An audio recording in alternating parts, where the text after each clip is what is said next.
Good afternoon, everyone, and welcome to our session, Improving Treasury Management Through Data Analytics. My name is Katie Bolt, and I'm the Business Development Associate here at LIRE.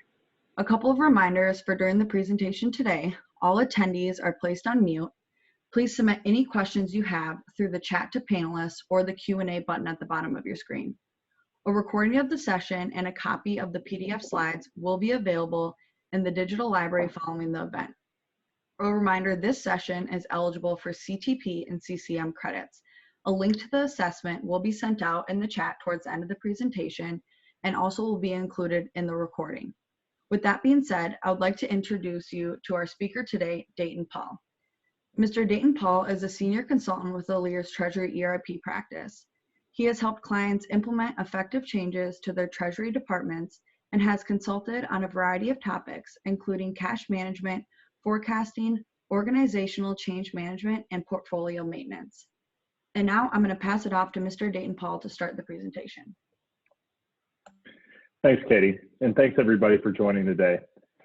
So what we're going to go through today is really going to encompass a few different things. What data means to Treasury is going to be our core tenet through all of this. So not only will it be our first topic, but it's something I want everybody to keep in mind as we go through all the material. We'll cover some of the key differences between small data and big data, and then overall global management of financial data itself, new data initiatives that we're seeing across Treasury, and then how Treasury can adopt some of the very useful tools amongst data visualization. So a little bit about LIRE and about our partners. One of the nice things that we'll see and have already seen through some of the presentations is that these partners are very visually oriented in terms of data and data capabilities. So that's something that we all share amongst ourselves. We've continued to develop those data visualizations and key initiatives along with our 15 years of business and our trusted advisorship to many of our clients. We help partner with them to implement effective changes and implement software that benefits their organization as a whole. Our different treasury practices really include different scopes across the board, and we'll continue to see some of the effective changes that they've been able to implement throughout this week and some of the initiatives that they've been able to see and help their clients realize through data changes and data initiatives. And this is just a graphic that really details some of our partners, and of course not all of our partners, but just a little spotlight on some of the diversity and some of the myriad different areas that we've been able to partner with and really implement those effective changes that we'll continue to talk about throughout this presentation. So really this presentation is pretty unique in the fact that the data portion will impact every single area of the Treasury business process, really gaining a holistic insight into your data, where it comes from, how it's generated, and ultimately what things can be derived from it and what decisions can be made out of it. Really, in fact, everything from the day you walk into the door until ultimately the last time you log off. So being able to really realize all of your data initiatives throughout these different processes is something that we'll continue to keep in mind. Of course, what does data mean to Treasury? So to give a little bit of historic background before we really dive into some of the material and some of the key aspects around data in Treasury.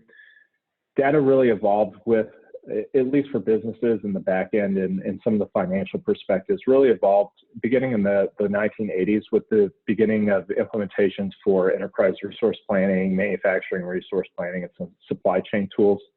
And that was really the birth of data management itself and the relational database, excuse me. And then what came out of that was a lot of data analytics initiatives themselves.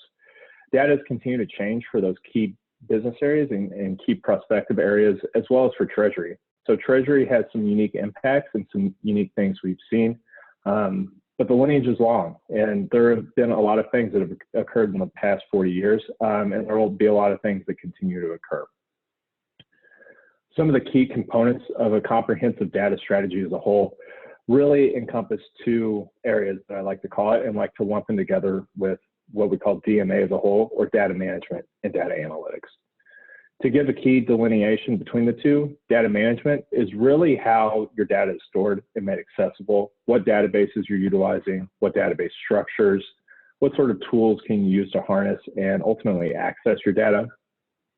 How Treasury overall integrates with financials. Your data management really is the idea. Do you have a standalone Treasury module? Is it part of a holistic ERP system? How is it ultimately integrating with those financials? And then securing access to that sensitive data. So who is getting to see it? How are they getting to see it? And where is that raw data coming from?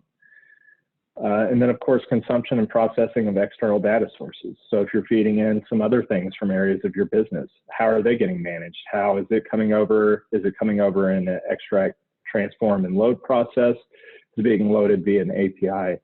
Basically, how is that data coming in, coming to coexist with your Treasury data specifically? And then any needs and requirements around that. So any decisions the business makes as a whole as how they're going to handle their data, how ultimately you structure it and make it accessible.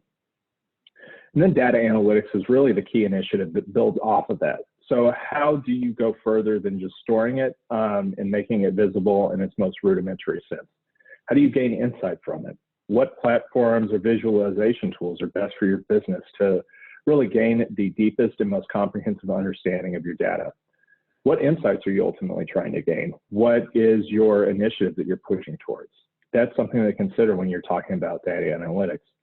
And then how can they improve each other? How is your analytics strategy going to improve your data management strategy and vice versa? It's not just a one-way street there. It's important to keep in mind that the two really go hand in hand in improving each other. And then who will be accessing those analytical insights and platforms? Is it designed to help people on the front line really manage their individual business processes and their tasks? Or is it made for senior level management or some mix in between? Data management, specifically in Treasury, is going to incorporate a lot of those external sources and be a holistic data repository. It's going to go back extended periods of time. It's not just meant to be a 1 day, 1 week, 1 month snapshot, but it's meant to store your historical records and give you a holistic idea of how the business is operating. How are you going to define your methods to consume structured, semi-structured, and unstructured data? So how are those things different? Is it going to be a relational database structure? Is it going to be a new sort of big data structure? And then, of course, you need to roadmap those overall goals to make for a Treasury-centric DMA strategy. You're going to pick out what focus areas are ultimately important to you. A lot of the ones that we're seeing are around now debt maintenance, hedging, and cash management, with a big emphasis on your liquidity management, your visibility to ultimately your cash that you have. And then, of course, you're going to define your maintenance and infrastructures to allow for scalability. The whole idea here is we're going to continue to pick up new data sources. We're going to continue to see new steps in every process. So how do you make it scalable so that you can ultimately capture those as your business continues to grow? And then you need to focus on that foundation of your analytical capabilities. You need to make sure that the data is pure and good. If you're doing things to manipulate the data, ultimately, it's only going to hurt your insight in the end. Data analytics in Treasury is, of course, continuing to grow. Something that we've seen within the last couple decades, and especially within the last couple months due to COVID, is things are continuing to evolve. We need to be able to see cash across the enterprise at any given time.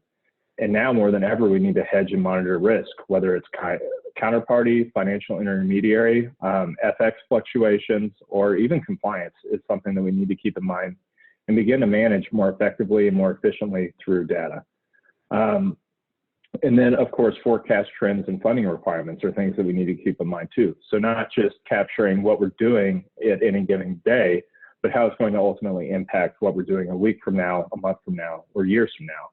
And then, of course, there's the entire maintenance of your portfolio performance and any sort of debt management that you might be doing. How is that being incorporated within your analytics platform for Treasury itself?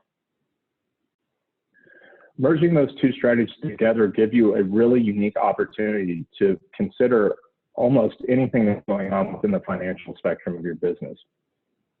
It's ultimately important for any sort of analytical clarity. If you're considering one without the other, you're only getting half the picture. To gain a full, comprehensive set of everything that you need to capture, it's really a merging of the two to gain that clear and consistent insight. between your data management and your data analytics. And then don't look to just prove cases or hypotheses. And that's what a good DNA strategy will do. You're open to any interpretation that might come from the data. You'll ask clear and consistent questions all the time, of course, but don't look only at data to fit your cases or hypotheses. And then interpret those results that come out of them objectively.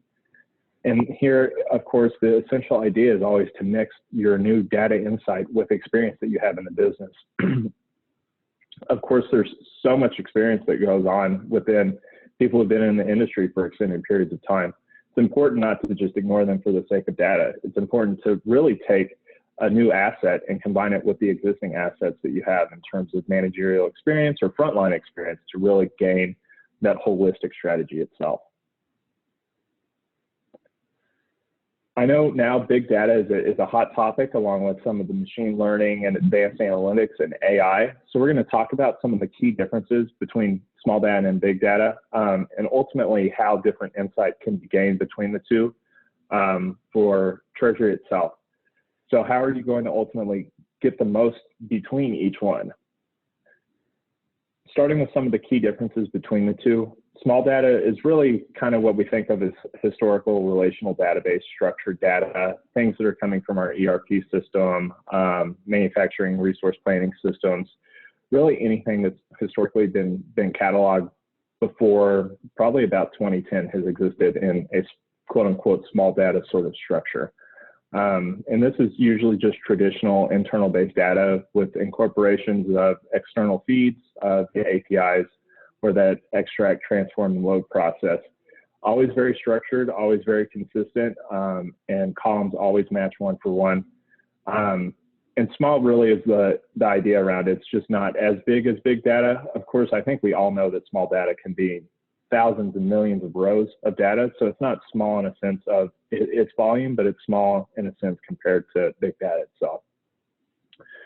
Now, big data it really is centered around its unstructured, diverse, voluminous sort of data. It comes from any sort of set that you might want. It might track the most minute keystrokes that somebody is making on the front line, the amount of times that they interact with any given component within the business, and really is centered around capturing volume, whether it's noise or not. And insights can be gained out of that noise through data visualization.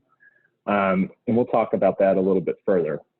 But it's really centered around that unstructured data, advanced data capture, all that, to really give you a holistic capture set so that you can begin to build insight on top of that. These core tenets really come down to 3 V's that we call them. So our volume, variety, and velocity of big data. When we're talking about the 3 V's, the first one, of course, is our high volume sets. So our volume sets are massive and they're only going to get bigger. We're talking about data that's being created from every device on the planet, every business process that you run, every technology that you use is generating new data and new data sets that ultimately can help improvement somewhere. To give you an idea of where we are and where we're headed, we're talking about 1.7 megabytes of data for every person on Earth created every second. That's going to give us about 1 billion terabytes per day being created. So just an absolutely massive scale. And within the next 5 years, we're only going to see that grow 463%. Those 463 exabytes of high volume, they translate to 463 billion terabytes. So the size is going to continue to grow as data becomes more available, systems become more advanced, and more people continue to adopt these systems as well. Variety talks about where this is all coming from. So is it coming from only 1 system, 3 systems, 10 systems? Is it coming from passive collection? Is it coming from pictures? We're talking about things everywhere that are all in different formats. So instead of having text or values or strings applied in a traditional database, now we're talking about things like small files, pictures, really the most diverse things that you can possibly imagine, including language processing tools. So The variety is now encompassing basically everything that you can capture. Velocity is simply referring to the speed at which that data is coming in and the speed at which it's being absorbed. So how efficiently are your systems ultimately taking in that data? Is there enough CPU processing, or is it slowing velocity for your big data? Some of the essential insights that can be gained from either one, and these are important to keep in mind. You definitely don't want to move one direction or the other entirely.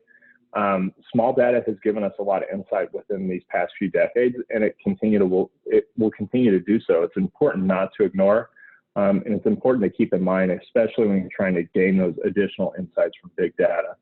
So small data is really going to help us track any of our internal financial performance, or any of our sort of performance in general is internal to the business, whether that's tracking performance, exceptions, or errors.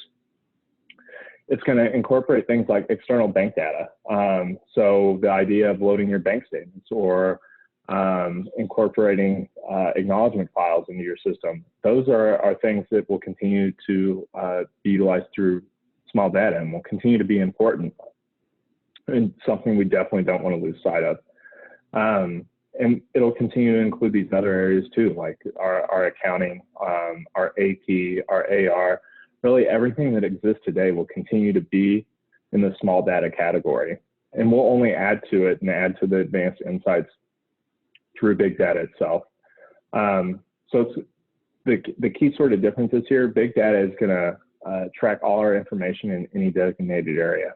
So it's going to track things like time to time for transfers being sent out, the entire communication network for those transfers, the one-to-one communication for anything that's going on, anybody who has ever touched anything that's related to any given event, things along those lines, where it's insight that is 10 times, 100 times more in depth than has ever been available before.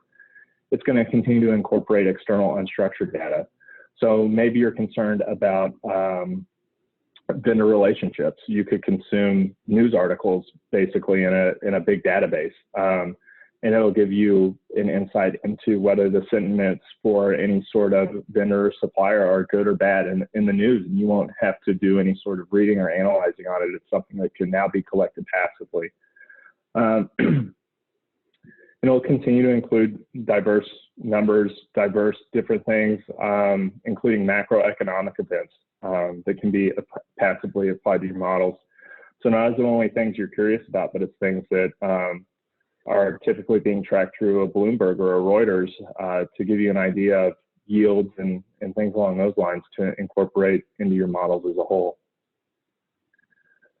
Some of the tools and capabilities have continued to change over time too. We see some of the partners remaining the same, but some new ones entering the field too.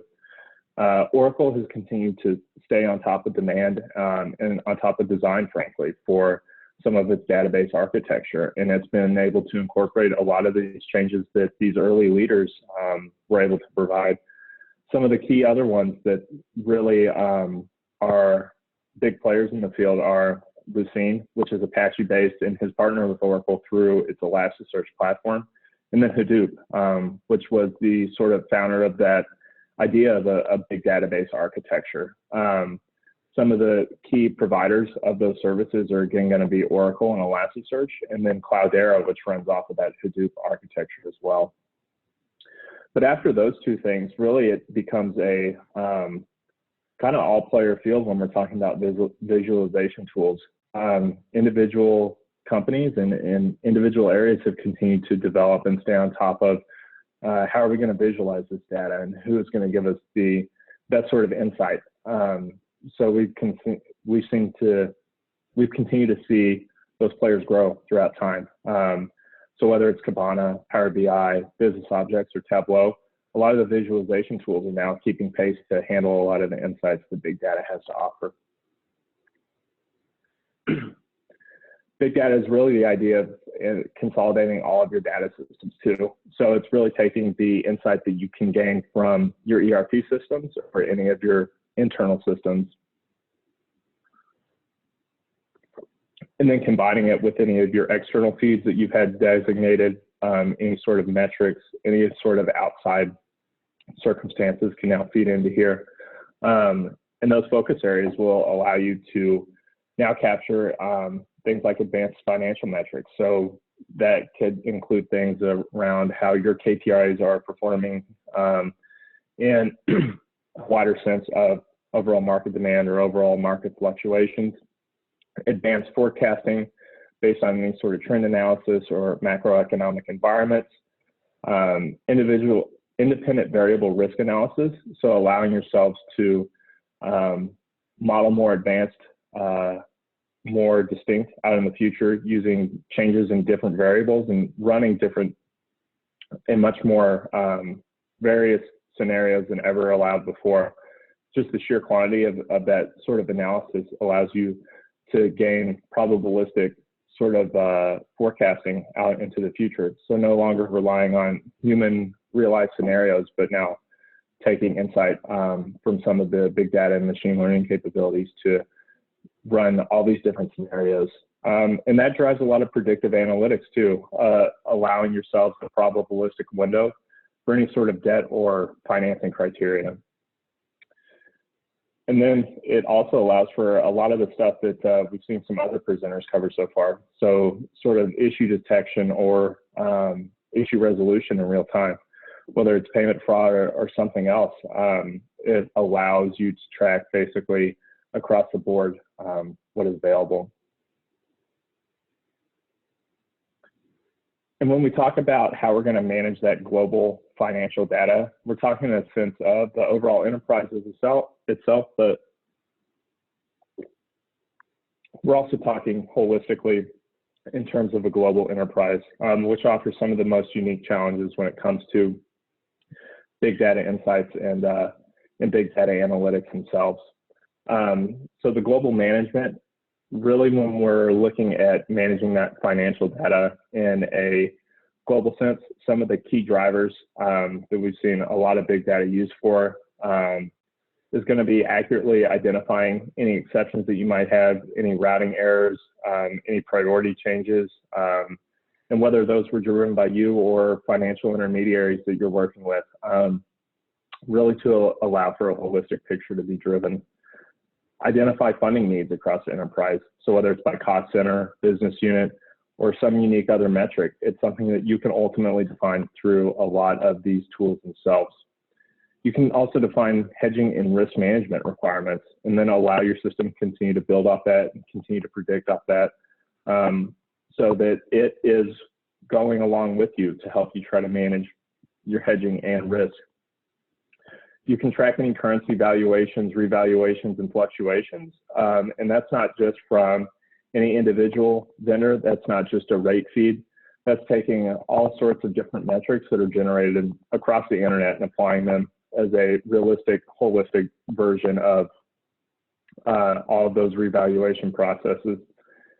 And then something that we've talked about that I continue to want to cover is you can really incorporate macroeconomic data into financial planning. So it's no longer being reactive, it's being proactive. It's taking a lot of these variables that you might not hear about or might not even consider, and then applying them to your models before anybody has to actually think about them themselves. And then the two things that I think will continue to be an important factor. We're using small data now to really gain real-time insight into internal performance, but how do we continue to grow that? How do we continue to track some of the metrics that have been more elusive in terms of ERP and Treasury systems? And then how do we gain real-time insight into counterparty performance? How do we sort of track any of our supplier risk or our counterparty risk? That's something that'll continue to grow with our financial data at the highest level. In terms of the enterprise needs and flexibility, it's important to frame all these ideas and sort of the core tenets of Treasury and how do we continue to improve upon some of the core areas that we already focus as a business. The essential thing that I want to cover first is going to be the maintenance of low processing and transactional costs. If we do something and it's only raising costs for the business, then we've done something wrong here.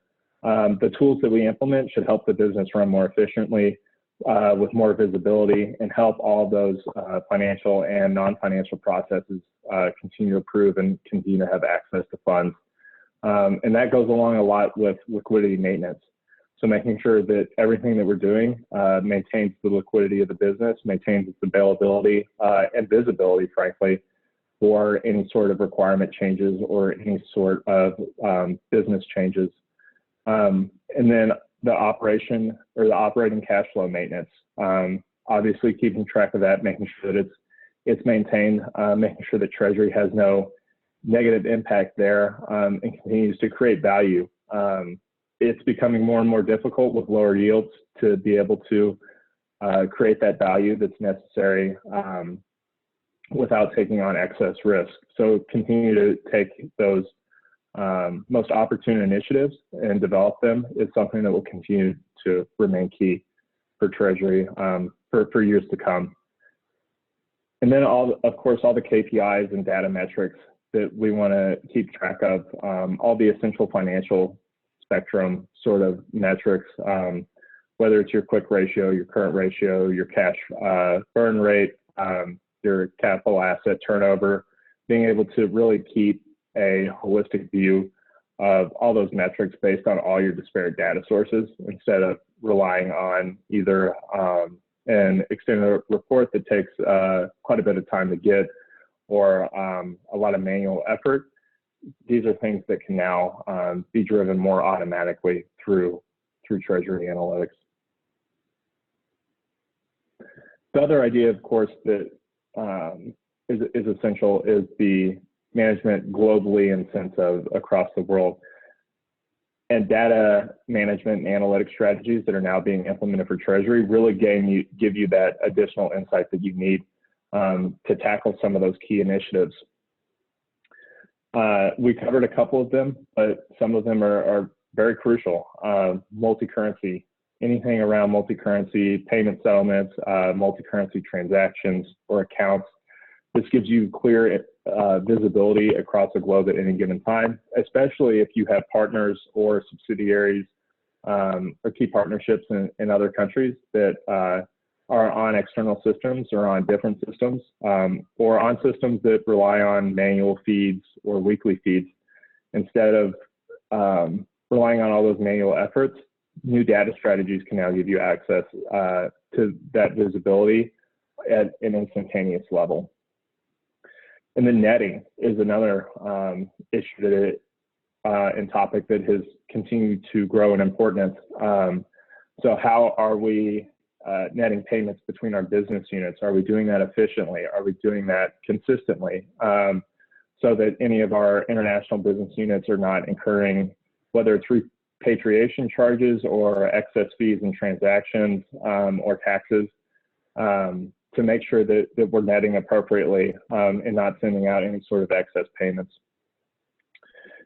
What rolls into that is going to be our hedging and risk management. So how are we playing with both of those to incorporate them over into a holistic hedging and risk management perspective? Are we hedging all of our currencies properly for our business continuity and our business performance in any given time frame that the business has allotted? And how are we managing those risks, whether it's currency related or not? How is Treasury continuing to improve its risk management strategy to help financials maintain a solid footing? It's something that is continuing to grow as well.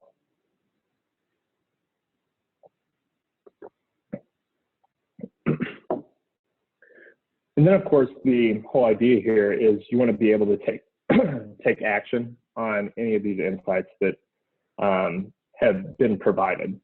So it's not just getting the insights, looking at the dashboard, but it's ultimately then being able to take action off of that. Some of the actionable things that we're now seeing, especially through data visualization tools, particularly like either a Kibana or even a Tableau, is the ability to drill in and see specific cases or specific areas where anything that might be a little flagrant or cause for concern has occurred.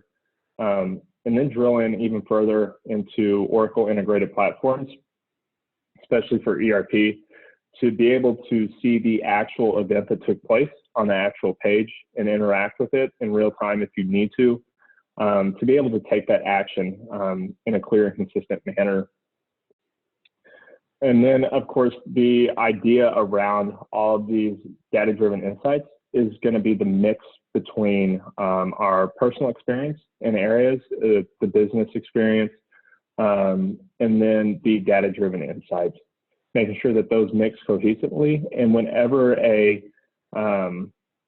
aberrant circumstance occurs where some of those considerations or ideologies differ, it's not just ignoring one or the other and voting whether one or the other is correct. It's ultimately having it be updated. Is it now other drives and something that shouldn't be left by the wayside? It's something that's meant to help our business, not ultimately change it and ultimately change what people are doing. It's meant to help make give them a clear idea and help them make more efficient decisions. When you're doing that, and when you're looking at data, it's important not to fall in any sort of bias or predisposed background, to really keep a clear head and not look at data as an extension of ourselves. So a lot of things that we see are when people are interpreting results, either they're looking for a confirmation bias, which really is the idea that when we see results that we like, we automatically assume that they're true instead of going in and verifying them. Selection bias, which means that we're only looking for cases that we think are going to give us a predisposed outcome. And then overfitting and underfitting. If we're trying to make models that are too narrow or too broad, then it's going to give us a bad sort of outtake on a lot of the circumstances that we want really unbiased opinions for. So it's always important to remain objective and always important to continue those conversations that Treasury is having today. Some of the new data initiatives that are across Treasury, and we're seeing to continue to change, are centered around really 4 key areas. The first is going to be the optimization of business processes. So how can we take financial information from things like supply chain, payables, receivables, and help manage either accounts, money transfers, funding, or requirements more efficiently? How can we help those areas continue to operate and continue to improve along with the business and the financials themselves? Ensuring liquidity is present for areas of the business so that there is not any concern between business units or cost centers, and then allowing them to make those informed and quick financial decisions. One of the other areas is new value creation, which mentioned earlier, it's getting a little bit harder nowadays with the lower yields, the lower available on debt instruments. How do we secure more risk neutral or more risk averse return, excess risk for the business?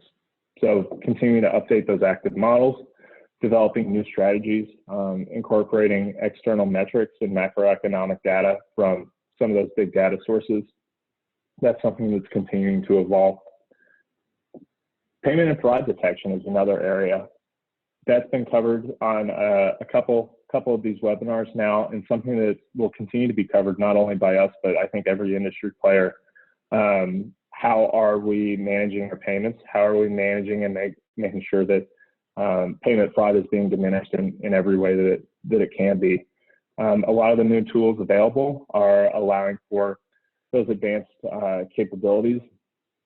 And it really is important as some of those nefarious actors, their capabilities continue to grow. It's important for our capabilities to continue to grow to counteract anything that we might be seeing in the real world as well. The other idea is we're trying to effectively manage all of our cash flow and liquidity forecasting too. Given the sort of circumstances that we're seeing in the environment today, with a lot of new variables, a lot of differences in previous recessions or previous periods of difficulty, how are we incorporating new variables efficiently? How are we allowing for model flexibility? It's something that can't exist in Excel anymore. The variables are too unique and change too frequently and too quickly, frankly, for us to have those accurate forecasting measurements from those manual sources anymore. So it's ultimately, how are we developing in the future? How are we going to allow the business the flexibility on the next black swan event to be able to react quickly and react efficiently? And it's important for Treasury to keep that in mind. While we're looking for periods to return to normal in the future, we never know when another event might hit us, so that flexibility is always essential. Out of all of these big data, small data, key initiative topics, the key essential thing for ease of use, for insight to be gained, for individuals to be able to get additional insight from their daily operations, they really need, and everybody really needs, to think about Treasury and how it fits within a data visualization strategy, and ultimately how that data visualization strategy can drive a lot of effective changes in Treasury. Some of the key principles of data visualization, and some of the things that really are the most effective changes for Treasury, are the ability to unlock the insights of big data. So this helps you clear out a lot of the noise that big data has to offer. With those millions and millions of data sets being uploaded per day, it's impossible for any individual or group of individuals to go through that raw data, query that data, and try to gain insight without some sort of data visualization metric.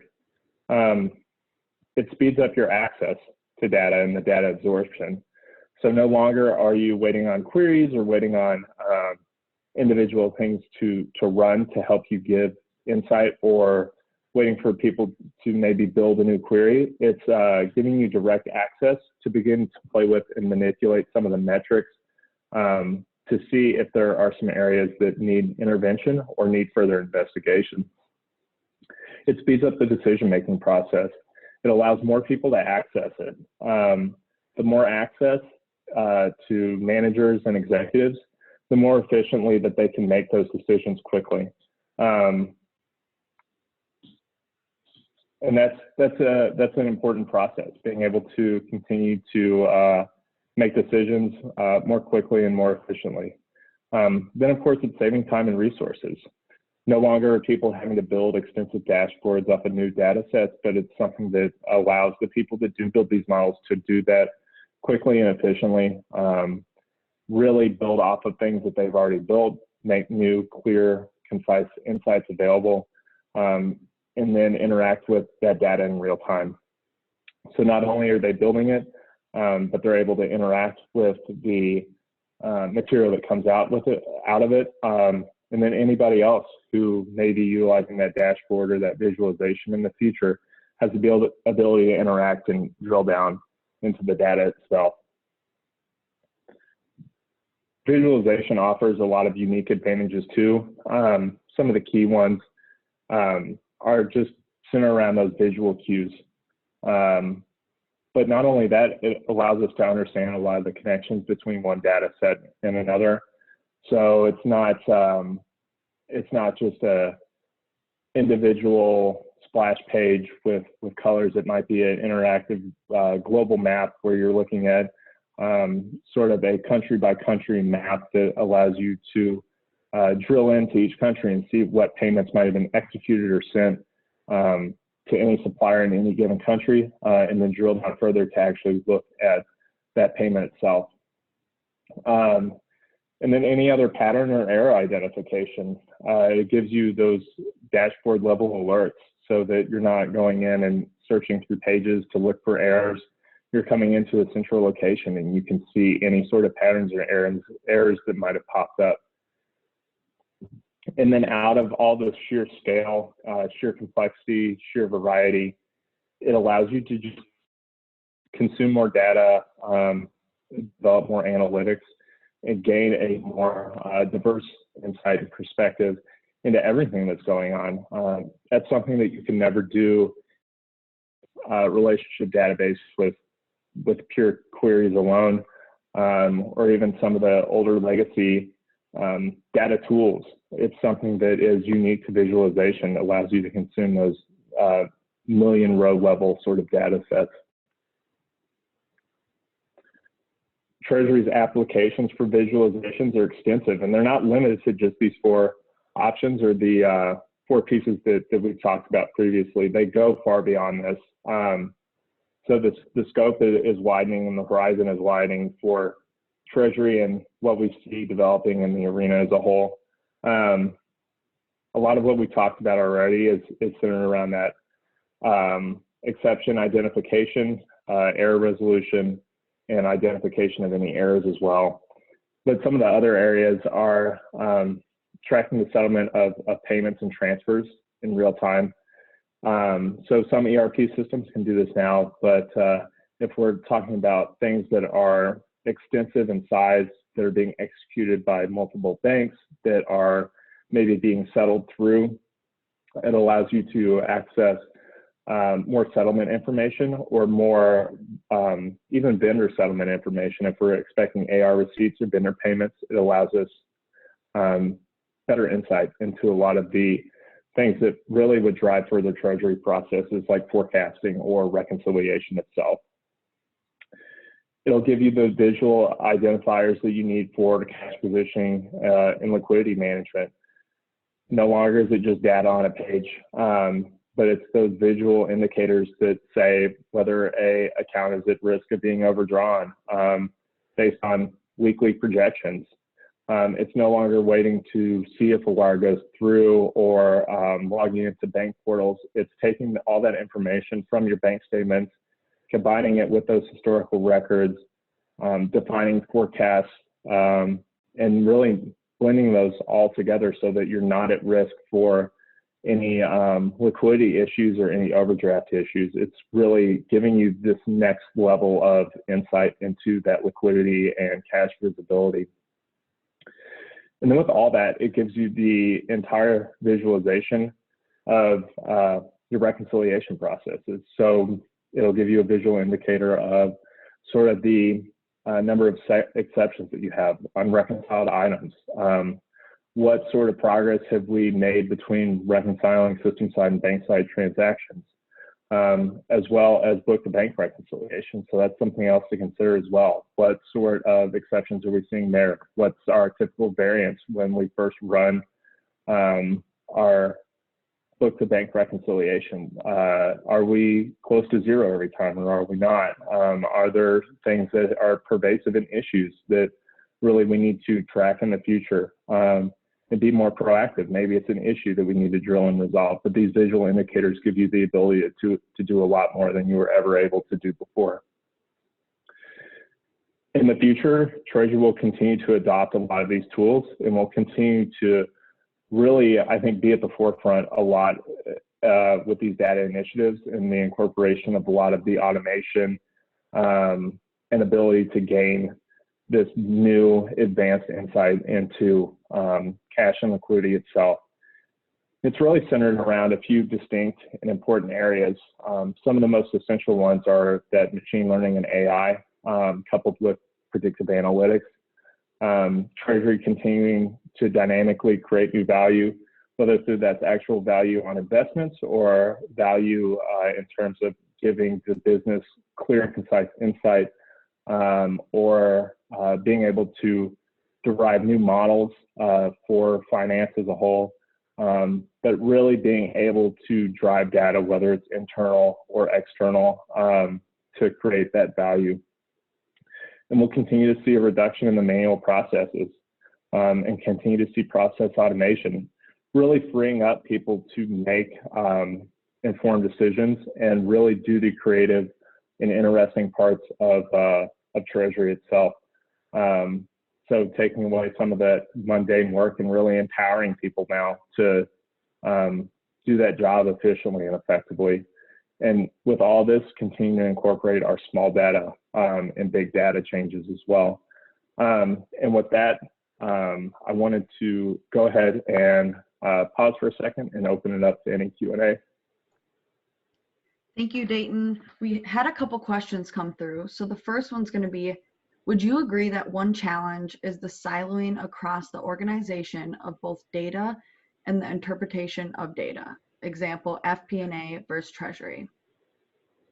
100%. I think a lot of people try to safeguard their data and try to silo it. I think that's a big issue that's facing a lot of businesses is how do we share data? How do we share insights that can be gleaned from it? And that's part of a wider conversation on that data management strategy.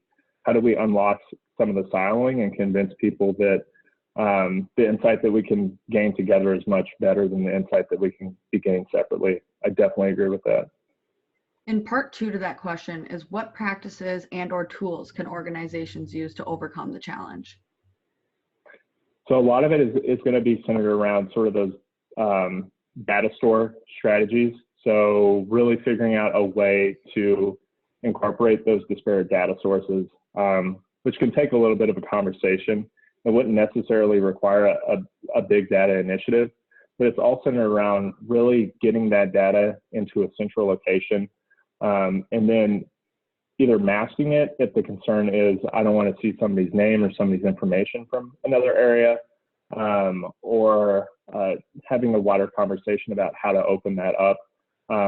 But that's really around the management strategy, trying to get it into a central location, I think is the key initiative there, and unlocking some of the restrictions around maybe access to tables or access to certain areas. Thank you. Another one is, are there tools and systems with native data visualization, or does it require additional software or bolt-ons? Yeah, that's another great question. So there are a lot of tools that are developed now and continue to be developed that have a lot of native data visualization in them. Oracle has partnered with Elasticsearch, or the Elastic company, I should say, to implement Elasticsearch as part of the PeopleSoft search framework. And that allows native Kibana visualizations to exist within PeopleSoft itself. And that's something that we're continuing to see grow, and something that I continue to expect to grow across the board is more of that native data visualization in your systems. Thank you. It looks like we have time for 2 more questions. So one is going to be, how invasive is incorporating big data platforms or making some of these changes? Yeah, so incorporating big data is really it's not invasive. It really is giving you an additional tool. It's not going to involve building extensive APIs or data feed processes. It's really incorporating that raw unstructured data that we talked about. So really not invasive at all. Ultimately, it's just a piece of that road mapping that will ultimately take the longest, which is kind of what insights are we trying to gain? What are we trying to push for by getting these additional insights that I think ultimately end up taking the most time. Great. And the last question is, can we combine existing data stores without using new database technology? Yeah, you definitely can. There are, especially now with some of the Oracle availability, to really update at least your database in terms of its size without really messing with any of its structure or anything like that. Relational databases are getting better at handling massive sizes, but it's ultimately a conversation that you want to have once you get up to those, tens of millions of transactions a day. It's probably not something that can be efficiently handled in an existing structure. So again, it's a core piece of that conversation about how big, what's the volume that we're handling, and how can we best manage it. Great, thank you, Dayton. Thanks to everyone for submitting questions. As I'm wrapping up here, feel free to keep submitting them in the chat at the bottom of the screen if you would like, and we'll note those down and follow up with you. As well as in the bottom in the chat, I did submit the link to the next session, which is going to be happening right after this in 10 minutes. And that's going to be a PeopleSoft cash management demo. So please join us at 3 o'clock. And also I did put the link to the assessment. So if you're wanting to get CTP or CCM credits, click the link to that Google form and fill that quiz out, and you'll be good to go there. And as always, just thanks so much for joining today. Please keep engaging with us on social media throughout the LIRE Treasury experience using the ETE2020 hashtag, and we hope to see you in additional sessions tomorrow. Thank you so much, everyone.